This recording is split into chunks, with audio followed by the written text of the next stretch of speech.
신명기 20장입니다. 내가 나가서 적군과 싸우려 할 때에 말과 병거와 백성이 너보다 많음을 볼지라도 그들을 두려워하지 말라. 애굽 땅에서 너를 인도하여 내신 내 하나님 여호와께서 너와 함께 하시느니라. 그러니까 전쟁이나 싸움은 자기 힘으로 하면은 백전백패 하는 것입니다. 우리 아버지께서는 그걸 기뻐하지 않으십니다. 주님께서는 주님을 의지하는 것을 기뻐하십니다. 주님을 의지하여 믿음으로 싸우는 것을 기뻐하십니다. 그러니까 이 세상을 살아갈 때도 세상이 커 보이고 회사가 커 보이고 다른 사람들의 부와 권력이나 이런 것들이 커 보이잖아요. 커 보일 수 있잖아요. 그러나 우리 주님은 그 위에 계시는 만왕의 왕이신 것입니다. 그래서 주님을 믿고 믿음으로 인내하고 견디어내고 또 믿음의 선한 싸움을 싸우고 예수 이름으로 기도하면 주님의 은혜로 승리하게 되는 것입니다. 내 하나님 여호와께서 너와 함께 하시느니라. 주님이 내 안에 내가 주님 안에 주님과 내가 하나라고 하는 주님께서 나와 성령으로 함께 하신다라고 하는 그런 믿음이 절대적으로 필요한 시대입니다.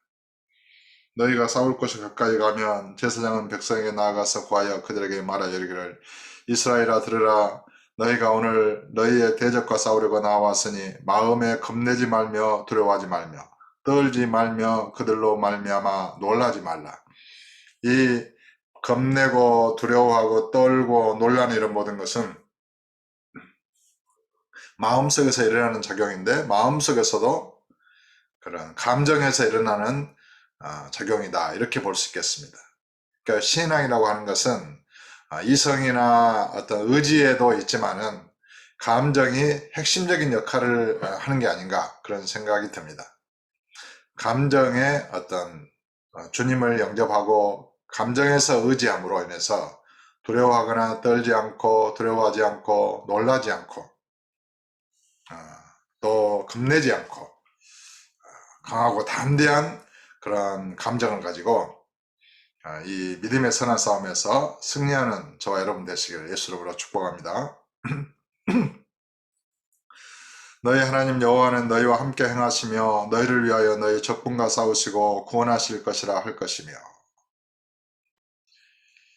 주님이 구원자십니다. 주님보다 더 강한 자는 없는 것입니다. 주님의 손에서 우리를 빼앗을 세력은 없다라고 주께서 말씀하셨습니다. 너희를 내 손에서 빼앗을 자가 없느니라. 너희를 내게 주신 아버지는 마녀보다 크심에 아버지의 손에서 너희를 빼앗을 세력이 없느니라. 나와 아버지는 하나이니라. 주님은 그렇게 말씀하셨습니다.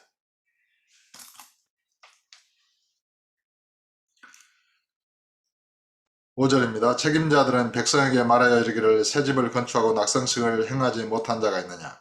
그는 집으로 돌아갈지니 전사하면 타인이 낙성식을 행할까 하노라. 포도원을 만들고 그 과실을 먹지 못한 자가 있느냐. 그는 집으로 돌아갈지니 전사하면 타인이 그 과실을 먹을까 하노라. 여자와 약혼하고 그와 결혼하지 못한 자가 있느냐. 그는 집으로 돌아갈지니 전사하면 타인이 그를 데려갈까 하노라. 책임자들은 또 백성에게 말하여 이르기를 두려워서 마음이 허약한 자가 있느냐. 그는 집으로 돌아갈지니 그의 형제들의 마음도 그의 마음과 같이 낙심될까 하노라 하고 백성에게 이르기를 마친 후에 군대의 주의관들을 세워 무리를 거느리게 할지니라.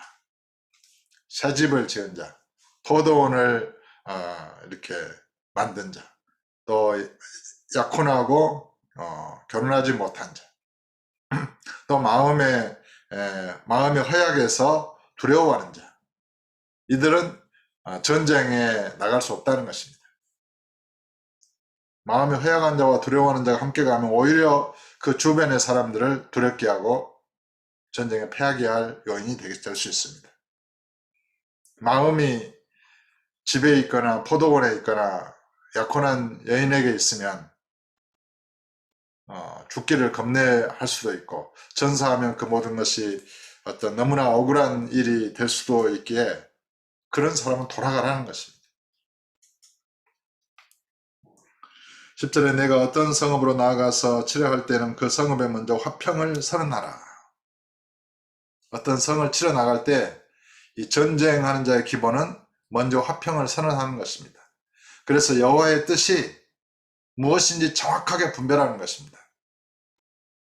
그 성읍이 만일 화평하기로 해답하고 너를 향하여 성문을 열거든 그 모든 주민들에게 내게 조공을 바치고 너를 섬기게 할 것이요. 만일 너와 화평하기를 거부하고 너를 대적하여 싸우려 하거든 너는 그 성읍을 애워쌀 것이며 내 하나님 여호와께서 그 성읍을 내 손에 넘기시거든 너는 칼날로 그 안에 남자를 다 쳐 죽이고. 이게 두 단계예요. 이제 화평을 선언해서 이렇게 회답하고 성문을 열면은 그 조공을 바치기 위해서 이제 그 성을 이렇게 점령하고, 만약에 이렇게 그들이 대적하여 싸우려 하거든 그 성읍을 애워쌉니다. 그리고 여호와의 신호를 기다려야 돼요. 그래서 그때 애워싼 이후에 내 하나님 여호와께서 그 성읍을 내 손에 넘기시거든. 이게 이제 성령 하나님의 인도를 따라 싸우는 거예요. 이 세상의 모든 일들이 그렇습니다. 한 걸음 한 걸음 성령의 인도를 따라서 진행하는 것이 하나님의 지혜입니다.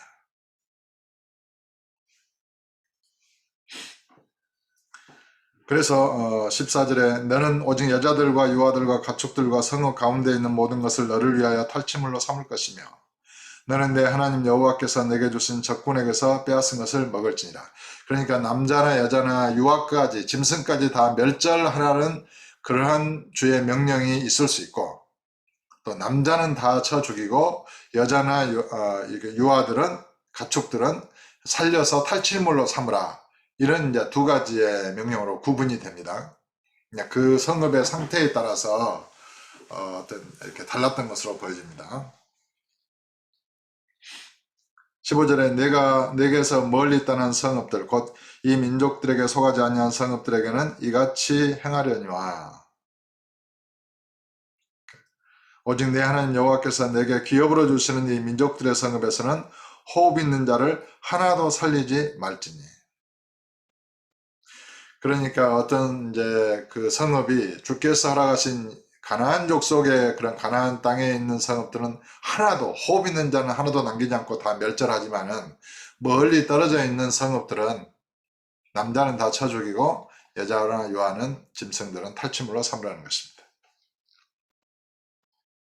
17절에 곧 헷 족속과 아모리 족속과 가나안 족속과 브리스 족속과 히 족속과 여부스 족속을 내가 진멸하되 내 하나님 여호와께서 내게 명령하신 대로 하라. 이는 그들이 그 신들에게 행하는 모든 가증한 일을 너희에게 가르쳐 본받게 하여 너희가 너희의 하나님 여호와께 범죄하게 할까 함이니라.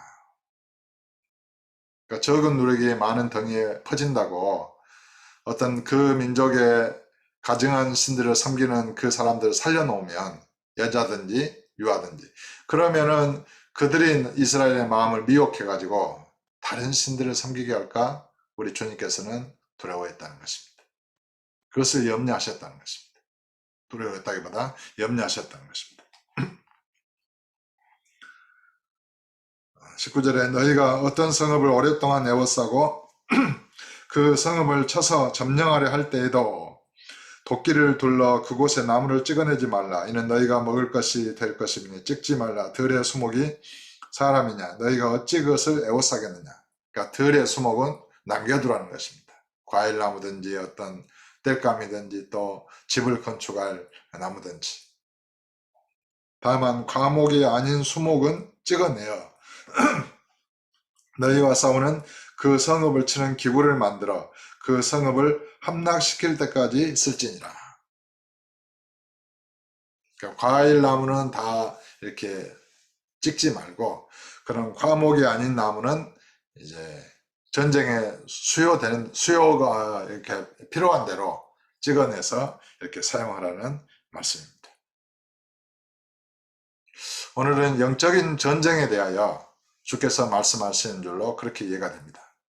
우리가 마귀와 싸우고 마귀의 지배를 받는 육신의 사람들과 이렇게 믿음의 선한 싸움을 싸울 때 우리는 기본적으로 그리스도로 싸웁니다. 예수 이름으로 싸웁니다. 근데 그 싸움은 사랑의 싸움이에요.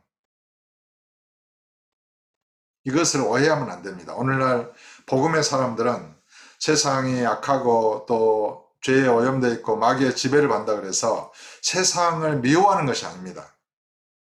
그 세상에 사는 사람들을 불쌍히 여기는 마음으로 싸우는 것입니다. 이것이 승리의 가장 1단계입니다. 승리하는 싸움에. 그들이 회개하기를 바라고 기도하고 그들이 회개하여 예수 그리스도의 이름을 믿고 구원 얻기를 바라고 우리가 믿음에 서는 싸움을 싸우는 것입니다. 이것이 사랑의 싸움이죠. 주님의 강력한 사랑의 권능을 힘입어서 나를 대적하고 행하는 그런 원수에라도 그 머리에 숯불을 쌓아놓는 그런 형태의 싸움인 것입니다. 어떻게 원수의 머리에 숯불을 올려놓을 수 있습니까? 원수가 줄이고 또 목마를 때 그를 마시우는 것입니다. 그래서 우리는 복음으로 싸우고 평안의 복음에 예비한 신을 신고 싸우고 하나님의 전신갑주를 입고 싸우고 마귀의 모든 괴계를 파하고 죄에 매여있고 눌려있고 눈멀어있고 기먹은 자들에게 또 죽어있는 그들에게 생명의 주 예수 그리스도의 이름과 복음을 전파하여 눌린 자를 자유케 하고 성령의 권능을 입어서 기먹은 자의 길을 듣게 하고 죽은 자를 살리고 문둥병자를 고치고 마귀에 눌린 모든 자를 고치면서 그런 예수의 이름을 전하여 그들을 구원 얻게 하는 이 믿음의 선한 싸움을 싸우는 것입니다. 또 우리 개인적으로도 마귀나 원수의 세력은 우리가 그렇게 복음을 전파하지 못하도록 얼마나 우리를 시기하고 질투하겠습니까? 이 마귀는 저와 여러분을 굉장히 미워하는 것입니다. 사람의 생각보다 훨씬 더 미워한다고 봐야 됩니다. 틈만 있으면 우리가 망하는 것을 마귀가 기뻐하고 즐거워합니다. 틈만 있으면 우리를 넘어뜨리기 위하여 이렇게 틈을 엿보는 자들이 바로 마귀들입니다. 그러니까 육신의 세상의 사람들이 그런 마귀를 따라서 얼마나 저와 여러분을 이 교회를 또 성도들을 주시하고 있겠습니까? 그래서 그들과의 싸우려면 주님께서 말씀하시기를 너희는 뱀처럼 지혜롭고 비둘기처럼 순결하라. 뱀은 사탄의 상징이잖아요. 사탄의 괴계를 상대하기 위해서는 그 사탄의 괴계를 파악할 수 있는 지혜가 있어야 됩니다. 그렇다고 해서 마귀처럼 강교한 술수로 싸우면 안 되잖아요. 비둘기처럼 순결하라는 것입니다. 이것이 하나님의 지혜입니다. 성령의 인도를 따라서 빈틈없이 정말 용이 주도하게 모략 어떤 전략을 세우고 복음을 전파하고 예수 이름을 증거하는 것입니다. 이건 성령이 아니고서는 우리가 승리하기가 어려운 것이죠. 오늘 또 지혜와 성령으로 충만하여 마귀의 모든 계계를 파하고 하나님의 전신갑주를 입고 마귀의 모든 불화살을 다 믿음의 방패로 물리치고 저와 여러분에게 붙이신 성읍들, 주께서 저와 여러분에게 붙여준 영혼들, 그들에게 복음을 전파하여 그들로 구원을 얻게 하는, 그것이 오늘날 우리가 싸우는 싸움이에요. 그것이 성읍을 우리가 점령하는 거예요. 한 사람의 영혼을 우리가 전도한다는 것은, 구원한다는 것은 그 어마어마한 거대한 천하를 구원하는 거예요. 그 사람의 세계가 얼마나 넓겠습니까? 그 사람이 살아온 인생과 삶이 얼마나 크고 광대하겠습니까? 그 육신의 조상들의 모든 정신과 그 영과 그 물질의 세계를 다 점령하지 않고서는 온전히 그 사람의 영혼을 얻을 수 없는 것입니다. 그 사람의 마음을 얻을 수 없는 것입니다. 그러면 그리스도의 사랑을 가지고 내가 바로 그렇게 진멸당할 자였는데, 내가 바로 여호와의 원수였는데 나를 위하여 독생자를 내어주신 예수님의 사랑을 품고 그 사랑으로 주변의 형제와 이웃을 축복하고 사랑하는 저와 여러분 되시기를 예수 이름으로 축복합니다.